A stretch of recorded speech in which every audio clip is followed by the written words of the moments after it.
My name is Allison Parker. I'm Director of Development and Communications at Infant Crisis Services. Infant Crisis Services is a nonprofit located in Central Oklahoma, and we're dedicated to providing food, formula, and diapers to babies and toddlers from birth until their 4th birthday. The money provided by Homes by Tabor will go towards purchasing food and formula and diapers for the little ones that we serve. So shelf-stable food like bread, canned fruits and vegetables, pasta sauce, diapers size preemie through 6, and lots of different kinds of formula for little ones.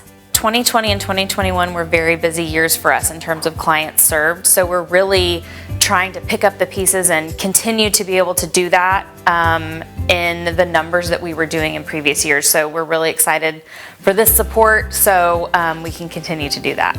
We're really grateful for our relationship with Homes by Tabor. We love that you guys come volunteer with us very frequently. We can always count on you for extra hands, and we just really appreciate the support.